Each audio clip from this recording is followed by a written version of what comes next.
Halo guys, balik lagi dengan saya Inayah Maula dari Prodi Sarjana Terapan Keperawatan Poltekkes Tanjung Karang dengan NIM 2114301024. Pada kesempatan kali ini kita akan bahas mengenai posisi anatomi dan juga materi genetik.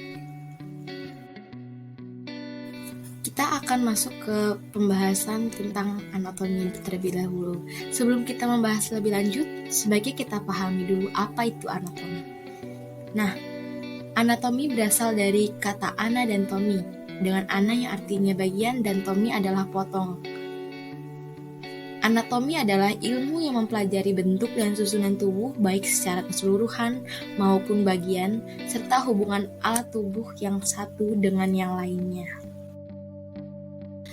Nah, langsung saja kita masuk ke pembahasan mengenai posisi anatomi. Posisi anatomi ini memiliki syarat-syarat atau ketentuan-ketentuan seperti gambar ilustrasi yang tertera di layar ya teman-teman. Jadi kita harus berdiri dengan tegak, baik kepala, kedua mata kita maupun jari-jari kita tuh menghadap ke depan. Kemudian kedua tangan kita tuh berada di sisi tubuh dengan telapak tangan kita tuh menghadap ke depan. Jadi punggung tangan kita di belakang ya teman-teman. Lalu kedua kaki kita juga dalam keadaan merapat dan mengarahkannya ke depan juga. Pada materi posisi anatomi ini kita harus mengetahui istilah-istilah utama pada materi ini, seperti ada yang namanya mid sagittal, ada paramedian, ada koronal dan juga transversal. Mid sagittal itu merupakan bidang vertikal yang melalui pertengahan tubuh seperti yang bisa kita lihat pada gambar. Persis seperti itu ya teman-teman. Dia memotong di pertengahan tubuh kita. Kemudian ada yang namanya paramedian. Paramedian itu merupakan bidang vertikal yang terletak di samping dan sejajar dengan mid sagittal. Nah, di dalam paramedian ini ada yang namanya medial dan juga lateral. Medial itu merupakan istilahnya lebih dekat dari sumbu tengah. Sedangkan lateral itu tuh lebih jauh dari sumbu tengah. Lalu ada yang namanya koronal. Koronal itu adalah bidang vertikal yang dia itu tegak lurus dengan mid sagittal tadi teman-teman. Nah, bisa kita lihat seperti di gambar. Nah, di dalam koronal ini juga ada yang namanya anterior dan juga posterior. Anterior itu artinya di depan, sedangkan posterior itu artinya di belakang. Nah, ada yang namanya juga transversal. Transversal ini merupakan bidang yang tegak lurus dengan mid sagittal, koronal, dan paramedian, seperti yang bisa kita lihat di gambar.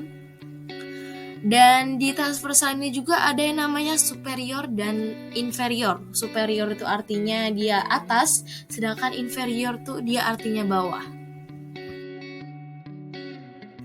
Selain istilah-istilah utama tadi, ada juga yang namanya istilah-istilah tambahan yang gak kalah pentingnya yang kita juga harus tahu dan harus kita hafal. Nah, yang pertama ada di bagian tangan, ada yang namanya palmar. Palmar itu merupakan tangan bagian depan atau biasa kita sebut dengan telapak tangan. Kemudian ada dorsal, dia itu bagian belakang tangan atau biasa kita sebut dengan punggung tangan. Kemudian ada istilah tambahan bagi jarak relatif. Dia terbagi menjadi 3, ada terhadap pangkal ekstremitas. Di situ ada yang namanya proksimal. Proksimal itu artinya lebih mendekati. Kemudian ada distal, dia itu artinya lebih menjauhi. Dan ada juga yang terhadap permukaan tubuh. Ada istilahnya superficial. Superficial itu artinya lebih dekat. Dan juga ada profunda yang artinya lebih jauh. Kemudian ada jarak relatif terhadap pusat organ atau rongga tubuh. Ada yang namanya interna, dari namanya aja in itu artinya di dalam. Kemudian ada eksterna yang artinya adalah di luar. Lalu ada yang namanya ipsilateral. Ipsilateral itu merupakan bagian tubuh yang terletak pada sisi yang sama. Kemudian ada juga namanya kontralateral. Kontralateral itu merupakan bagian tubuh yang terletak pada sisi yang berbeda ya teman-teman. Kita lanjut ke materi berikutnya, yaitu tentang materi genetik. Ngomong-ngomong, teman-teman udah pada tahu belum sih apa itu materi genetik? Nah, pada belum tahu kan? Yuk kita bahas bareng-bareng. Materi genetik itu merupakan substansi yang dapat membawa informasi genetik pada makhluk hidup untuk dapat diturunkan pada generasi turunannya atau generasi berikutnya. Selain berfungsi dalam membawa informasi genetik untuk diturunkan pada generasi selanjutnya, materi genetik ini juga berfungsi dalam ekspresi genetik, yaitu sebuah proses sintesis protein dan RNA. Komponen penyusun dari materi genetik itu sendiri ada kromosom dan juga gen. Bisa kita lihat seperti pada gambar bentuk dari kromosom maupun gen. Bentuk dari kromosom ini seperti X, kemudian bentuk dari gen ini seperti berpilin-pilin ya teman-teman.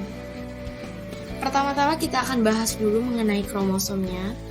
Kromosom terdiri dari protein dan juga asam nukleat. Nah, asam nukleat itu terdapat dua jenis, yaitu ada yang namanya DNA dan juga RNA. Tetapi asam nukleat yang digunakan dalam kromosom itu berupa DNA ya teman-teman. Nah, kromosom juga terbagi menjadi dua jenis berdasarkan fungsinya. Ada yang namanya autosom dan juga gonosom. Autosom itu disebut juga dengan kromosom tubuh, yaitu membawa sifat atau ciri dari sel-sel tubuh. Sedangkan gonosom itu biasa disebut dengan kromosom kelamin. Ia membawa ciri atau jenis kelamin. Lalu kromosom juga dibagi menjadi 4 berdasarkan dengan bentuk atau letak sentromernya. Ada yang namanya telosentrik, akrosentrik, submetasentrik, dan juga metasentrik. Ini merupakan gambar dari keempat jenis kromosom tadi.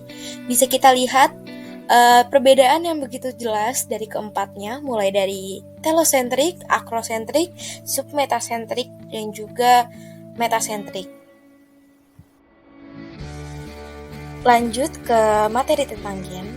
Gen itu merupakan suatu bagian dari kromosom atau salah satu kesatuan kimia, atau juga DNA dalam kromosom, yaitu dalam lokus yang mengendalikan ciri-ciri genetis dari suatu makhluk hidup.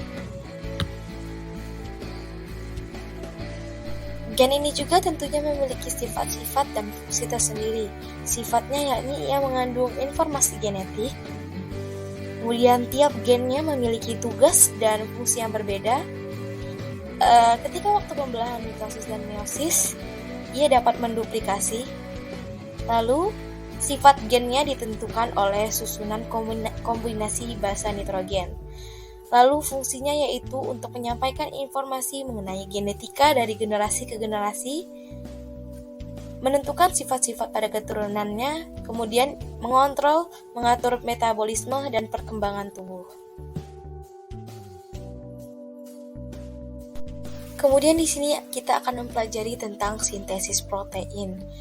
Sintesis protein itu adalah proses pembentukan protein yang melibatkan DNA sebagai sumber materi genetik, pengkode berbagai asam amino yang akan diolah menjadi rantai polipeptida. Bisa kita lihat sintesis proteinnya pada gambar. Kurang lebih seperti itu prosesnya. Lalu proses sintesis protein ini terbagi menjadi dua, yaitu yang pertama ada namanya transkripsi dan yang kedua adalah translasi. Transkripsi ini merupakan proses penyalinan informasi DNA kepada mRNA. Proses ini terjadi di dalam nukleus dan dikatalisasi oleh enzim RNA polimerase. Transkripsi ini hanya terjadi pada satu untai rantai DNA yang mengandung kelompok gen tertentu saja. Lalu translasi.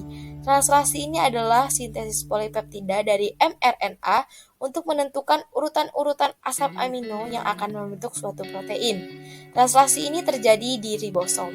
Dan pada tahap ini, sel harus menerjemahkan kode genetik atau kodon.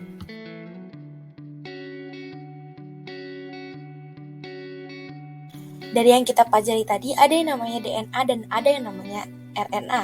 Di sini kita akan mempelajari perbedaannya. Mulai dari strukturnya, DNA ini memiliki struktur double helix, sedangkan RNA tunggal. Lalu dari komponen gulanya, DNA merupakan deoksiribosa, sedangkan RNA ribosa. Lalu dari basa nitrogennya, keduanya memiliki purin yang sama yaitu adenin dan guanin, sedangkan pirimidinnya DNA dari timin dan sitosin. Lalu RNA itu terdiri dari timin dan urasil. Kemudian perbedaan dari letaknya, DNA ini terletak di inti, mitokondria, dan kloroplas, sedangkan RNA ini ada di inti, sitoplasma, ribosom, mitokondria, dan kloroplas. Lalu perbedaan dari jumlahnya, jumlah DNA itu tetap, sedangkan RNA itu dapat berubah-ubah.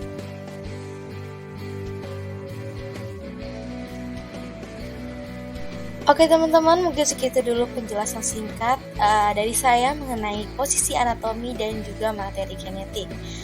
Mohon maaf dengan segala kekurangannya.